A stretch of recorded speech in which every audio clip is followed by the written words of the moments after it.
My fingers trembled on my phone as I heard them giggling in my bed. The mixture of permanent violet paint and biodegradable glitter waited above the door like karma itself, rigged to a Wi-Fi trigger I'd learned to build from a YouTube tutorial at 2 a.m. 8 years of lies, and now the truth would stick to them like, but I'm getting ahead of myself. Let me take you back to where this masterpiece really began. Because revenge, when done right, isn't a moment. It's a resurrection. My name is Jasmine Clark. Well, it's Jasmine Porter now. Back then it was Clark, married to Damon, mother to my baby girl, Kayla. 34 years old and somehow feeling ancient.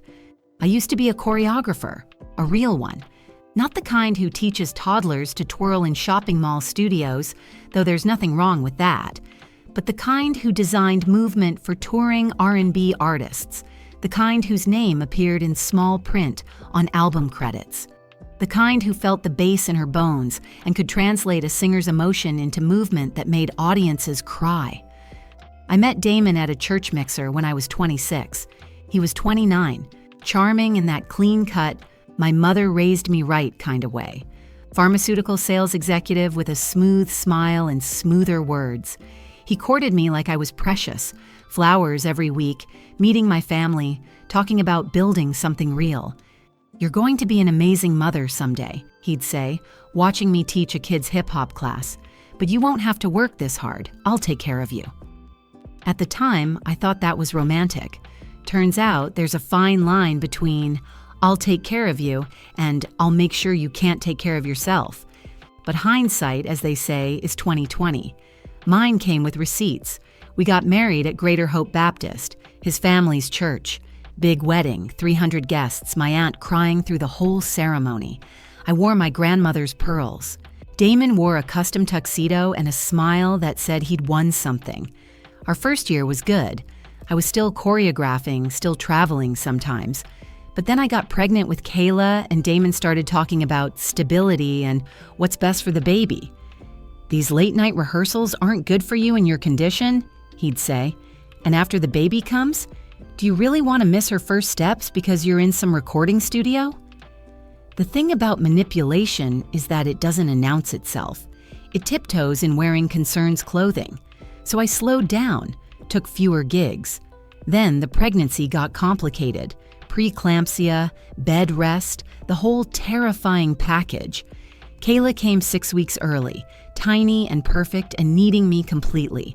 And Damon was right there, being the supportive husband, handling everything, including, apparently, quietly removing my name from our joint business bank account. But I wouldn't discover that for another 3 years. By the time Kayla was 2, I wasn't choreographing anymore.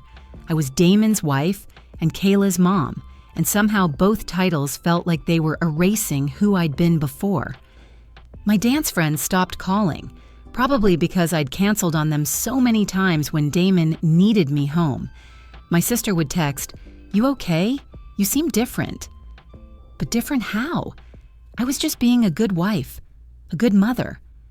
I once choreographed for touring artists. Now I choreographed excuses for his absence.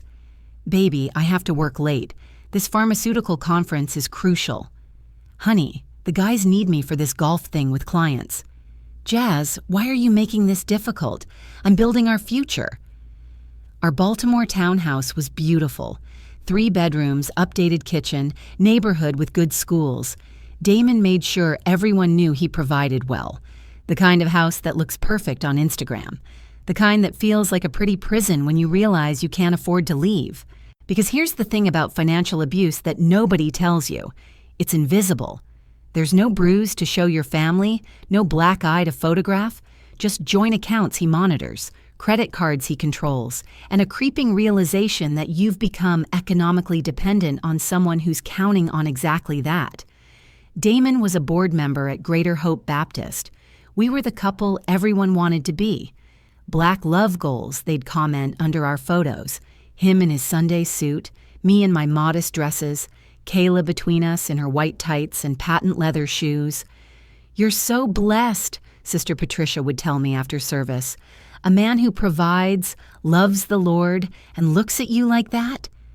If only she knew what that look really meant. He loved me smaller, quieter, less. If you're already feeling this story in your chest, go ahead and hit that like button. Trust me, you're going to want to remember where you were when you heard what happens next. Kayla had just turned 5 when I first noticed the hotel charges. Not exotic locations that I might have understood. Business trips happen, but these were local. Baltimore hotels.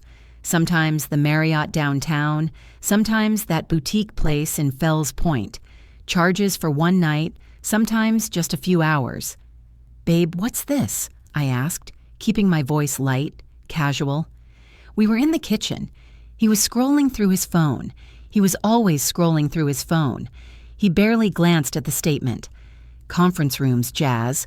We host pharmaceutical events. You know this." "At midnight?" His jaw tightened. Just slightly. Just enough. "Are you seriously starting this?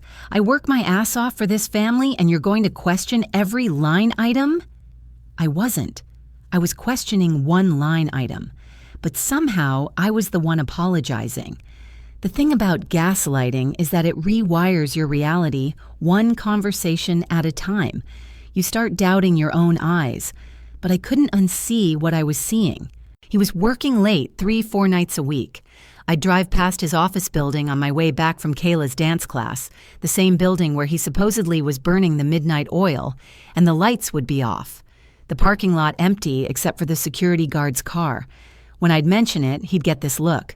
Concerned. Pitying. "Baby, I told you I was at the client dinner. Why would I be at the office?" "You said you were working late at the office." "No, I said I was working late. The dinner was work. Are you not sleeping enough? You're mixing things up again." Again. Like it happened all the time. Like I was unreliable. There were other signs. New cologne. Not the Acqua di Gio I'd bought him for Christmas. But something else. Something that smelled like effort. Fresh haircuts twice a month instead of his usual every 6 weeks. The gym membership he suddenly cared about. And that smell on his jacket. Not perfume, at least not at first. Something else. Something that smelled like betrayal has a scent, and it does. It smells like someone else's shampoo mixed with guilt and the particular musk of lies. Then came the company barbecue. Damon's pharmaceutical company threw this big 4th of July thing every year. Families welcome, burgers and hot dogs, bounce houses for the kids. Kayla loved it. Got to play with other children while the adults networked and pretended to be friends. That's where I met Rochelle. "Oh my God, you must be Jasmine." She was pretty, light skin, long weave, dressed just professional enough to be workplace appropriate, but tight enough to make a statement. "I'm Rochelle from accounting. Damon talks about you all the time." She hugged me. She actually hugged me and I smelled it. That smell. The one from his jacket. I stepped back, smiling with all my teeth. "How nice. He's never mentioned you." Her laugh was too loud. "Well, you know Damon. Always professional. We just work together, closely. Very closely. On the accounts."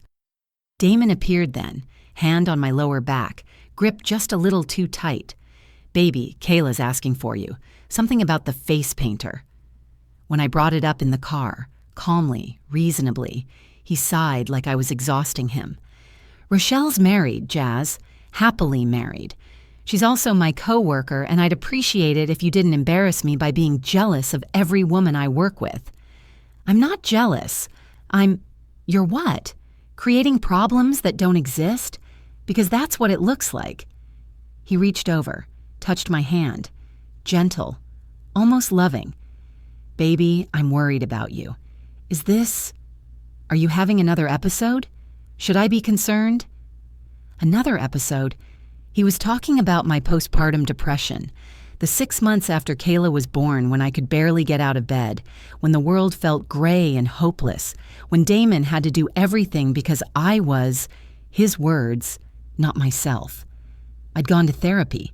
I'd taken medication. I'd clawed my way back to functional, and now he was using it as a weapon. "I'm fine," I whispered. "Are you?" Because this paranoia, this obsession with my whereabouts, it reminds me of before. Maybe you should talk to Dr. Richardson again. Dr. Richardson, who Damon had found for me, who he sometimes sat in on sessions with, explaining my symptoms while I sat there, voiceless. I didn't bring up Rochelle again, but something shifted after that summer. He stopped pretending. At first, it was small things. Coming home later, not bothering to invent excuses, leaving his phone face up on the counter with messages from clients that had too many heart emojis to be professional. When I'd ask, he didn't even bother to lie anymore. "I'm seeing someone, Jazz. You wanted honesty, right?" He said it like he was confessing to buying the wrong brand of coffee. Casual, indifferent, almost bored. After that, the house got quieter. He no longer cared if I knew where he was or who he was with. Some nights he'd leave in a pressed shirt and come back smelling like another woman's perfume, not even hiding it, just daring me to react. And I didn't, because by then I'd learned silence was safer than truth. The Instagram post showed up on a Tuesday. I wasn't even looking for anything, just scrolling mindlessly while Kayla watched Bluey. But there it was, a selfie of a girl I didn't know, tagged at a restaurant I definitely recognized. The same restaurant where Damon had insisted we get takeout from last week because their crab cakes were unmatched. She was young, 23 according to her bio. Name, Asia. Occupation, bartender and living my best life. And she was beautiful. Dark skin, box braids, that effortless kind of sexy that doesn't try too hard. The kind of beautiful that made my 34-year-old postpartum body feel like a rough draft. I clicked on her profile. Public, thank God. And there, in her grid, scattered between club photos and motivational quotes about knowing your worth, were familiar backgrounds.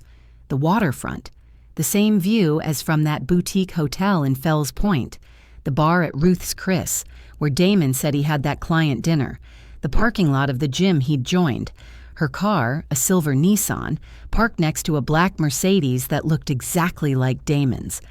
I felt something crack inside my chest. Not my heart. That would come later. This was something else. The sound of a foundation you didn't know was crumbling, finally giving way. I should have confronted him. That's what they tell you in all the articles, right? Communicate with your partner. Express your concerns. Like betrayal is just a communication breakdown and not a calculated choice. But I had Kayla to think about, and no money of my own, and a resume that hadn't been updated in 7 years, and a husband who'd convinced everyone, including sometimes myself, that I was unstable. So I swallowed it. Tried to be better, prettier, more available. That's what they don't tell you about being the betrayed wife. How much energy you waste trying to compete with someone who's not even in your league. Not because she's better, but because you're playing entirely different games. She gets the fun, the excitement, the version of him that tries. You get the bills, the dirty laundry, and the version of him that's already won. But Damon must have smelled my desperation, because that's when he really started to show himself. He'd come home at dawn smelling like her, not even bothering to shower first.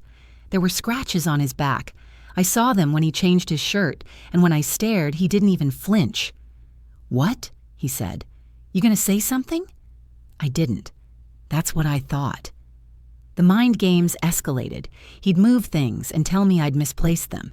He'd make plans and then deny we ever discussed them.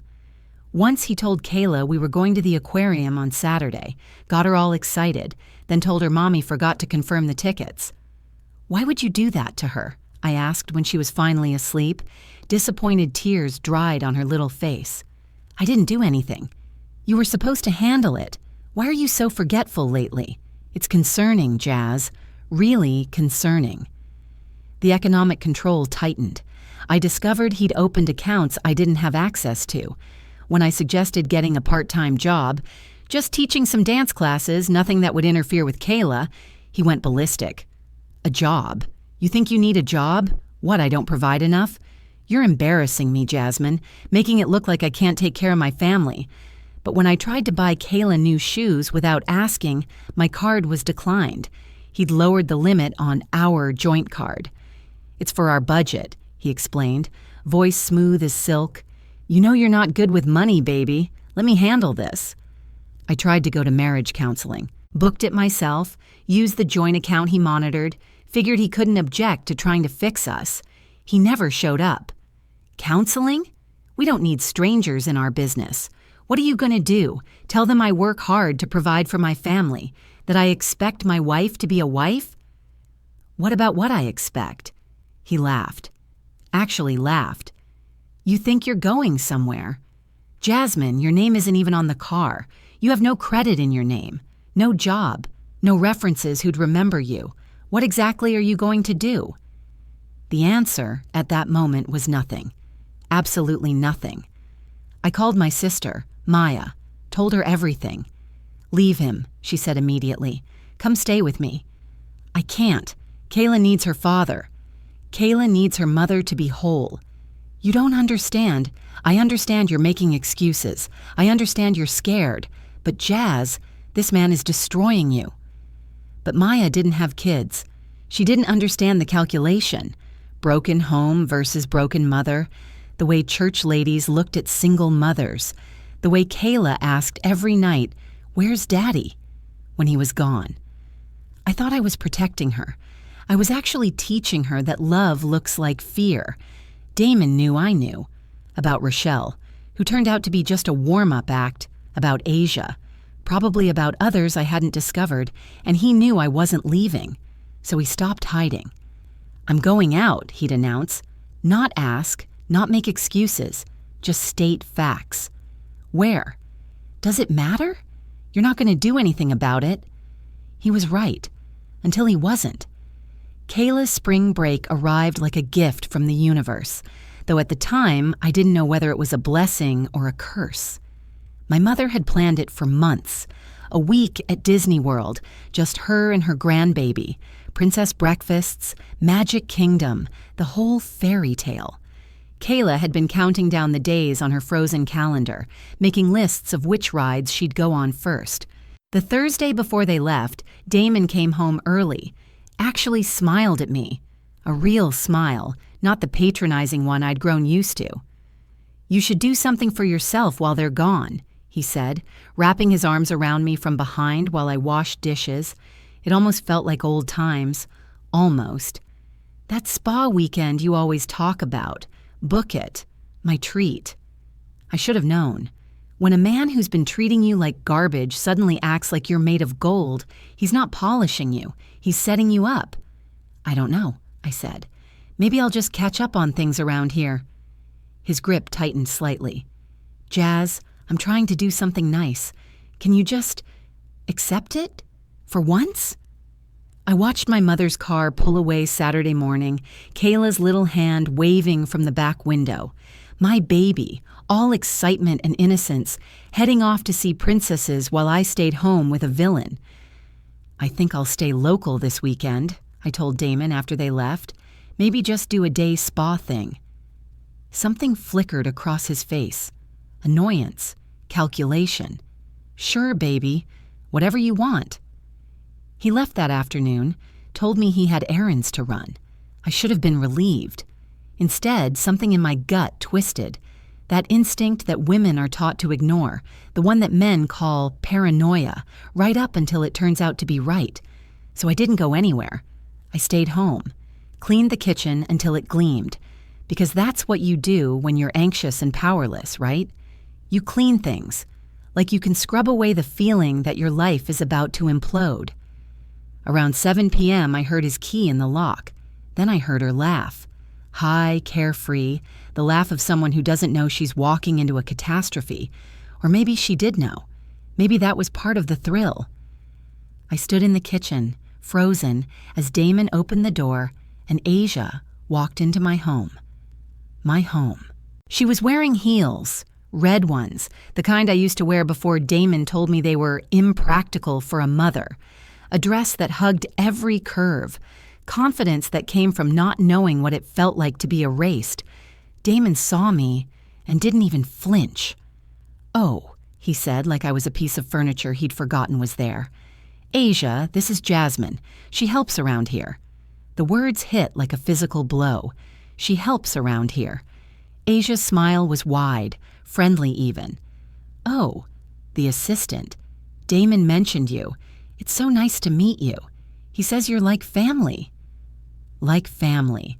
I was his wife, the mother of his child, the woman whose name was on the mortgage, even if it wasn't on the car, and he'd reduced me to helps around here.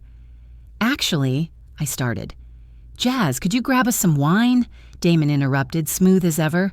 The good bottles from the rack. He was testing me, seeing how far he could push, how much I'd take. And God help me, I went to get the wine. My hands didn't shake. Not yet. I moved through the kitchen like a ghost in my own life, pulling out 2 glasses, opening the Cabernet he'd brought home from some pharmaceutical event. The expensive one we were saving for a special occasion. Apparently, humiliating your wife in her own home qualified as special. I served them, actually walked into my living room and set the glasses down on coasters on my coffee table. Asia thanked me, genuinely thanked me, like I was a waitress, and this was just service. They sat on my couch, the one I'd picked out, the one where I read Kayla bedtime stories, and they acted like I wasn't there. So show me these vacation photos, Asia said, snuggling into his side. I should have left the room, should have gone upstairs, locked myself in the bedroom, called the police, called my sister, called someone. Instead, I stood there, watching, listening. That's Turks and Caicos, Damon said, scrolling through his phone. Went there last month for a pharmaceutical conference. Last month? When he'd told me he was in Orlando. When I'd believed him because what else could I do? It's gorgeous. We should go together, Asia said. Absolutely. You'd love it. We, together. In my living room, planning their future while I stood there like a ghost. Then Damon said it. The words that ended whatever was left of us. Jazz, we're going upstairs. Don't disturb us. Actually, why don't you take a walk? Give us some privacy. Asia giggled. Actually giggled. Damon, stop. You're so bad. He stood up, took her hand, looked at me with eyes that held nothing. Not love, not hate, just nothing. She's nobody, he said to Asia, like I couldn't hear him. Like I was already gone. Literally nobody. Just convenient. Just convenient. They walked up my stairs, to my bedroom, my bed, where I'd given birth to nightmares about losing this man, where I'd cried myself to sleep wondering what was wrong with me. I heard the door close, heard her laugh again, heard the springs of my mattress creak, and something inside me didn't break. It crystallized. Rage, pain, humiliation, all of it hardening into something new, something sharp, something useful. I was done being nobody, but I wasn't done with him. Here's what they don't tell you about rock bottom. Sometimes it's not the end. Sometimes it's the foundation you build your revolution on. I stood in that kitchen, listening to them giggle in my bed, and my mind went perfectly, brilliantly clear. For the first time in years, maybe ever, I knew exactly what I needed to do. But first, I needed supplies, and a plan, and the kind of cold, calculated patience that only comes from being underestimated for too long. I grabbed my purse, the one with the debit card to the grocery account he didn't monitor as carefully because it's just food money, and I drove to Michael's craft store, then Target, then a hardware store on the other side of town where nobody knew me. The college kid at Michael's checkout didn't even blink when I bought theatrical-grade paint, the permanent kind, the kind we used to use in stage productions because it photographs well under lights and doesn't wash out easily. Violet purple, his least favorite color. He always said it looked cheap. Perfect. At Target. Biodegradable glitter, the industrial kind, the kind that gets everywhere and stays everywhere and catches every light. Also cheap Wi-Fi cameras, the kind paranoid parents use for nannies.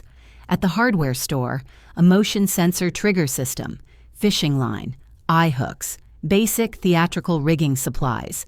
You don't spend 10 years in dance and theater without learning some technical production. I'd rigged backdrops, built set pieces, created effects on shoestring budgets. This was just another performance. The finale. I drove back home carefully, parked down the street, waited. His Mercedes was still in the driveway. I could see the bedroom light on. They were probably asleep by now, tangled in my sheets, thinking they'd gotten away with it. They had no idea the show was just beginning.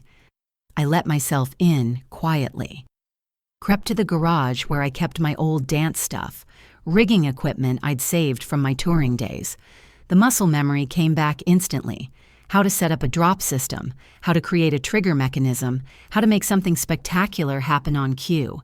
The bedroom door was the perfect frame. I worked in the garage for 3 hours mixing my concoction.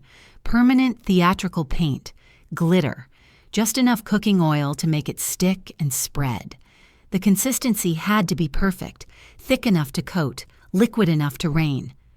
Around 2 a.m. I heard the bedroom door open. Bathroom break. I froze in the garage, barely breathing. When silence returned, I got to work. I installed the Wi-Fi cameras first. Tiny things, hidden in the hallway, the living room, our bedroom door frame. Then came the rigging. Eye hooks in the door frame. They'd never notice, not in their arrogant haze. The paint mixture in a carefully balanced bucket above the door, held by fishing line connected to a servo motor I could trigger from my phone. I'd learned how to do this from a YouTube tutorial I'd watched at 2 a.m. 3 weeks ago, when I couldn't sleep, when I'd finally accepted what he was. Thank God for insomnia and the internet. The setup took 2 hours. By 4 a.m., everything was ready. I'd even done a test run, without the paint, to make sure the servo motor worked. The bucket tipped perfectly, would dump exactly where I wanted it to. I went downstairs, made coffee, ate some toast, opened my laptop. Facebook, logged into Greater Hope Baptist's community page. I was an admin, had been for years because pastors' wives should be involved. Slack. I'd made Damon give me access to his work Slack months ago when I needed to send him Kayla's school schedule. He'd never removed my access. Why would he? I was just convenient. Just nobody. Instagram, my account, his account, Asia's account, all queued up. The cameras were live streaming to a private server, recording everything, time-stamped, dated, and I waited. Morning came. I heard movement upstairs around 8 a.m., murmuring, more giggling, the shower running, my water bill. I positioned myself in the kitchen, phone in hand, cameras checked. Bucket confirmed, full and ready. I heard them on the stairs. Asia's voice. Last night was amazing. Your bed is so comfortable. Your bed. In my house. Damon. See? Told you. And don't worry about her. She won't do anything. She never does. They were at the top of the stairs now, about to head down, about to walk through that bedroom door. I opened Slack, opened Facebook, opened Instagram. My finger hovered over the Wi-Fi trigger. Damon's voice. Let me just grab my phone, then we'll get breakfast. The bedroom door opened. I pressed the button. The servo motor whirred. Quiet, mechanical perfection. The bucket tipped. 3 gallons of permanent violet paint mixed with industrial glitter and cooking oil cascaded down on them like divine judgment, like karma in liquid form, like every humiliation I'd swallowed for 8 years finally finding its voice. The scream was immediate, high-pitched, spectacular. Asia shrieked, "What the?" Damon roared, "Jasmine!" But I was already hitting post on all platforms. The video went live instantly. The caption was simple. Since my husband Damon Clark likes to paint me as crazy, here's him showing his true colors. Literally. Meet Asia, his 23-year-old bartender girlfriend, who he brought to our home while our daughter was at Disney. I'm the assistant who helps around here, in case you were wondering. Greater Hope Baptist. You might want to review your board members. Damon's pharmaceutical company. You might want to review your ethics policies. To the wives watching, document everything. Exit strategically. And remember, the best revenge is living well. This is just the appetizer. I'd cued it to post to Greater Hope Baptist Facebook page. Damon's company, Slack General Channel, my Instagram tagging him and Asia. The Baltimore Moms Facebook group we were both in, the church directory email list. By the time they made it down the stairs, dripping purple, glittering like disco balls from hell, slipping on the oil, the posts had 47 shares. By the time Damon lunged for me, phone out trying to grab mine, 173 shares. "You're insane," he screamed, purple paint dripping from his hair. "You've lost your mind." I stepped back calmly. I'd already grabbed my go bag, the one I'd packed 3 weeks ago with passport, birth certificates, my grandmother's rings, the few important things I had left. It was in my car, which was already running in the driveway. "No, Damon," I said, and my voice was steady, clear. Maybe for the first time in years. "I found it." Asia was crying, trying to wipe glitter from her eyes. "This is assault. I'm calling the police." "Please do," I said. "I have cameras recording everything, including you two in my bed, including Damon telling you I'm nobody, including breaking and entering. Oh, wait, he let you in to commit adultery in our marital home. Please call the cops. I have excellent documentation." Damon's face went from rage to panic. "Jazz, wait. 8 years, I said. 8 years I made myself smaller, quieter, less. 8 years I let you convince me I was crazy for noticing what was right in front of me. 8 years of, baby, you're imagining things, and are you having another episode? Well, guess what? I'm having an episode right now, and it's going viral." By the time I walked out, heading to my car, heading to my cousin Tasha's house across town, heading to Freedom, the posts had 412 shares. By the time I filed for divorce Monday morning, video evidence and documentation attached, they had 2,147 shares. By the time Greater Hope Baptist called an emergency board meeting to remove Damon, it was trending locally. By the time his pharmaceutical company launched an ethics investigation, my phone had died from notifications. The best part? That paint was truly permanent, theatrical grade, the kind that requires professional removal, the kind that stains skin for days. Damon showed up to work Monday morning still faintly purple and definitely glittering. I know because someone posted a photo in the comment thread. As for me, I showed up to Tasha's house. She owned a small dance studio in a black neighborhood on the east side, and I slept for 14 hours straight. When I woke up, I had 1,247 messages.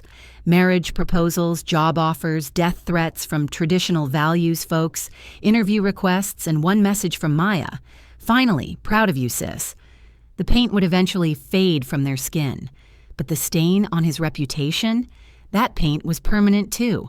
The thing about burning your life down is that you get to choose what rises from the ashes. Damon's professional world collapsed faster than I could have orchestrated. The pharmaceutical company, turns out they have a morality clause in their contracts, something about representing the company's values. Adultery in your marital home, documented and viral, doesn't exactly scream trustworthy pharmaceutical sales executive. He was on administrative leave by Tuesday. Fired by Friday. Greater Hope Baptist held their emergency meeting. Pastor Williams, who'd counseled us during our engagement, who'd called us a model Christian couple, personally called to apologize to me. To me. "Sister Jasmine, we had no idea. If we'd known what you were enduring..." But they had known. They'd seen me getting smaller. They'd heard him subtly undermine me in Bible study. They'd watched me fade and called it submission. The difference now was that they had proof they couldn't ignore. Damon was removed from the board, asked to seek restoration elsewhere. Even his mother called me. The woman who'd once told me I needed to submit more when I'd tried to confide in her about his behavior. "Jasmine, I'm so sorry. I didn't raise him to be like this." Maybe she didn't, but she raised him in a world that taught him a woman's silence was his permission. I filed for divorce on Monday with the best lawyer in Baltimore, a woman named Patricia Chen who took one look at my documentation and smiled like a shark who'd just spotted blood in the water. "Honey," she said, "by the time we're done, he'll be paying you to stay away from him." She wasn't wrong. The video evidence, The financial records I'd been secretly photographing for months, every statement, every hidden account, the hotel receipts, the text messages I'd recovered from our phone bill, the witness statements from people who'd finally felt safe to tell the truth. It was airtight. It was devastating. It was justice served cold with a side of permanent purple paint. I stayed with Tasha, my cousin who'd kept dancing when I'd given it up. Her studio was small, struggling actually, in a neighborhood that couldn't always afford dance classes. But it was real. It was honest. It was the opposite of everything my life with Damon had been. "You can stay as long as you need," she said, setting up the air mattress in her office. "Rent-free. Consider it reparations for all those family gatherings where I had to watch you pretend to be happy." Freedom tasted like that first breath after nearly drowning, sharp, sweet, almost painful in its intensity. The first week, I slept, just slept. Years of walking on eggshells, of calculated survival, of adrenaline-fueled existence, it all caught up with me. My body finally felt safe enough to shut down. The second week, I cried. Ugly crying. The kind that comes from grief and relief mixing together. I wasn't crying for Damon. I was crying for the version of myself I'd buried to survive him. The third week, I got angry. Not the helpless anger I'd swallowed for years, but the productive kind. The kind that builds things. Tasha needed help at the studio, bookkeeping, scheduling, the business side she hated. I threw myself into it, reorganized her whole system, set up online registration, created a social media presence. The work was absorbing, distracting, healing. "You're good at this," she said, watching me design a new flyer. "When did you learn all this?" "YouTube," I said. "Turns out insomnia and spite are excellent teachers." But I wasn't just doing admin work. My body missed dancing, ached for it. So I started taking classes again, beginner ballet at 6 a.m. before Tasha's students arrived. The first day back at the barre, I caught my reflection in the mirror. 34 years old, softer than I'd been, stretch marks from carrying Kayla, but also alive, present, mine. I cried through the entire pliés combination. The teacher, a patient woman named Simone, just nodded. She'd seen it before. Women returning to their bodies after years of absence. By week 4, Tasha asked me to cover a beginner hip-hop class.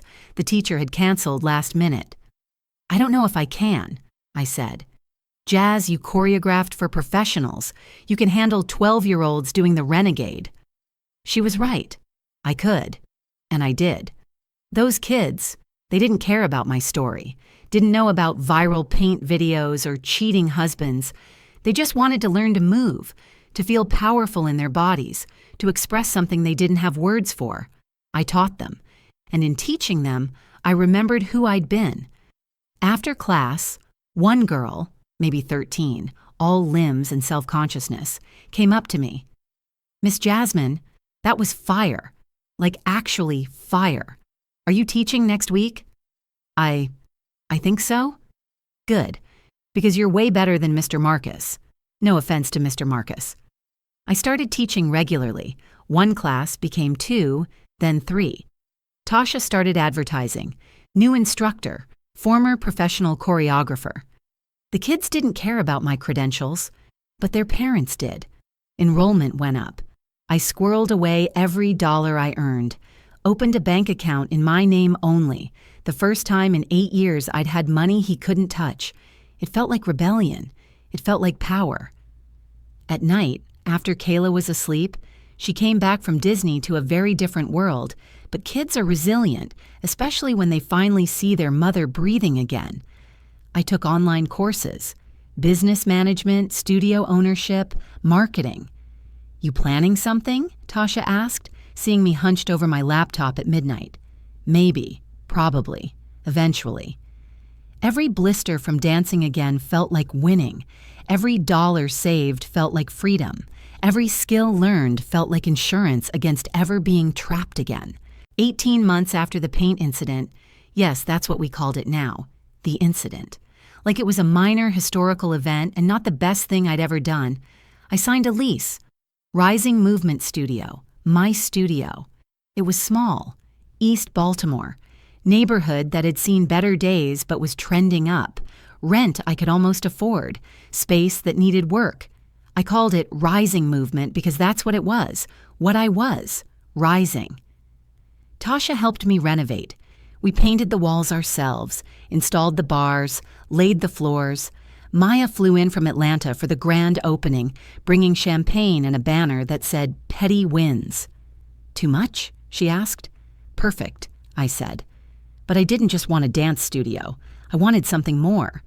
I created a program called Dance Your Truth, free classes for domestic violence survivors, partnered with local shelters, made space for women who needed to remember their bodies were their own.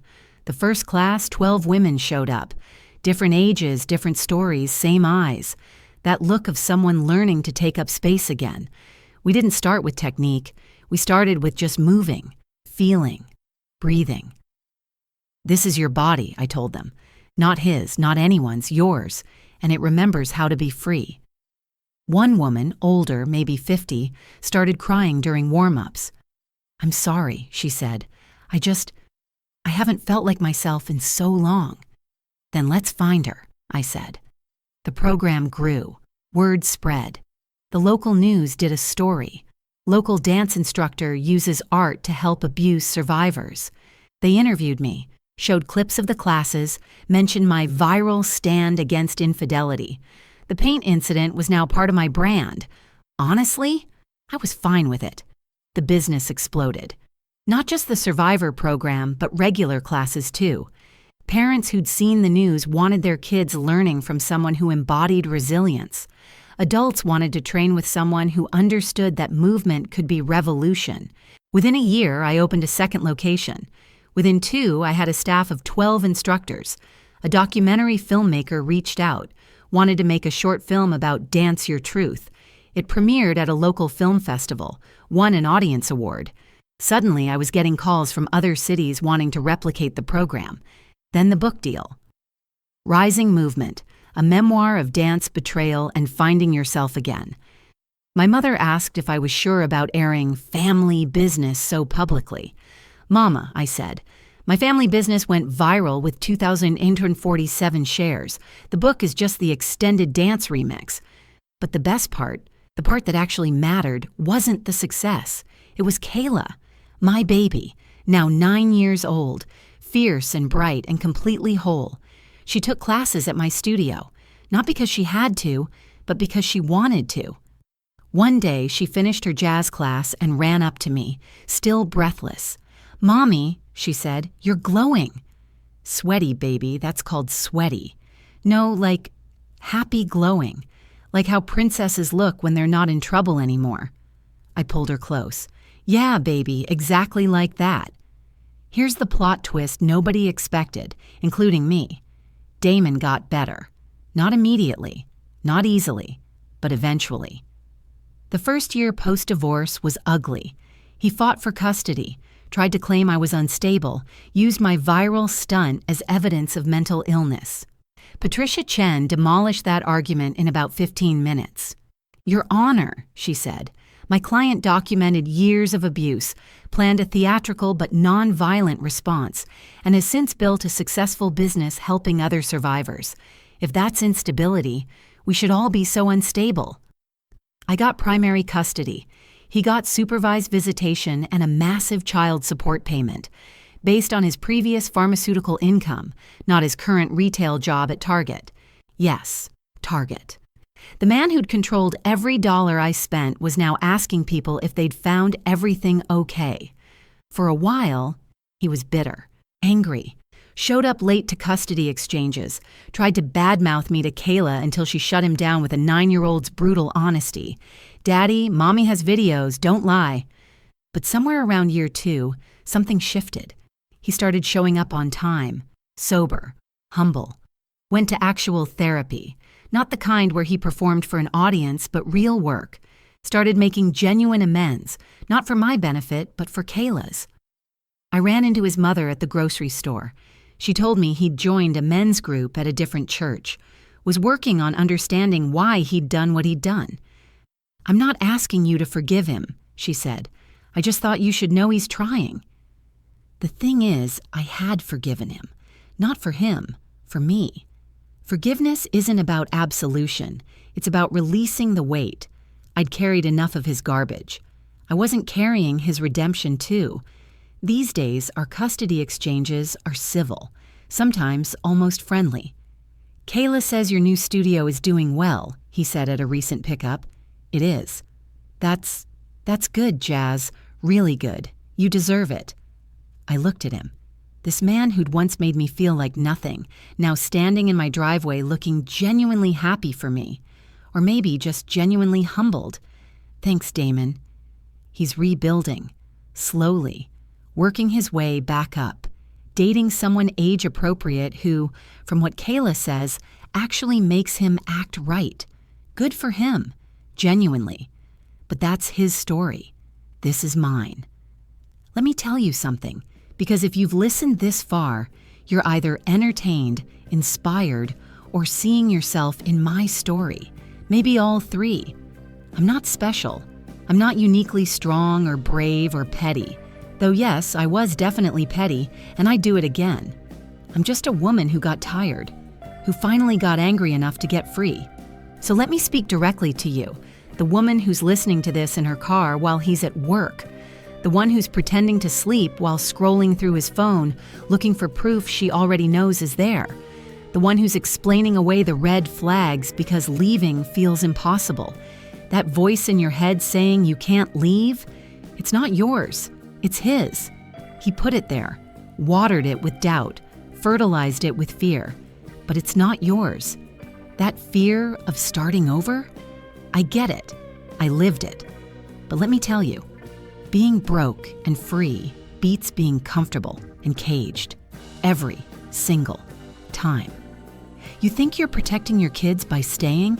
You're not.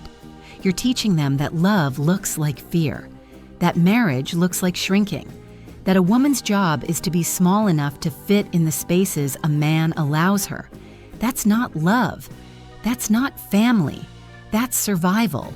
And your kids don't need you to survive. They need you to live. Here's what I wish someone had told me. Document everything. Screenshots, recordings, receipts, journals. Not because you're paranoid, because you're preparing.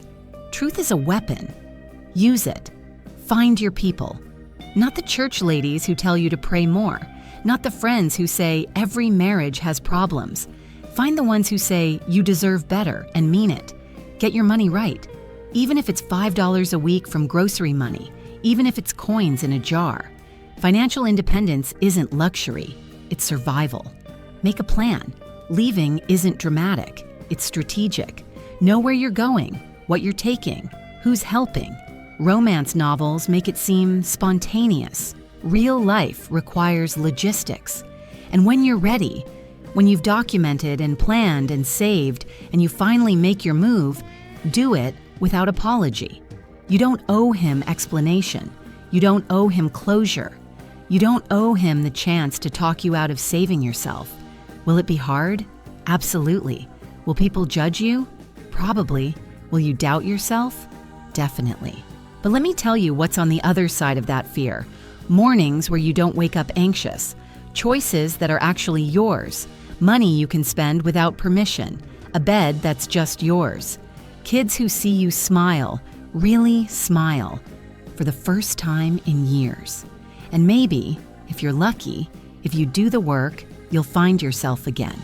The version of you that existed before he convinced you she wasn't enough. I found her. She was there all along, just waiting for permission to rise. My name is Jasmine Porter. I was choreographer. I became a victim. I transformed into a survivor. And now I'm just free. The paint washes off eventually. The glitter fades. But the truth sticks forever. And the best revenge isn't the spectacle. Though, honey, the spectacle was satisfying.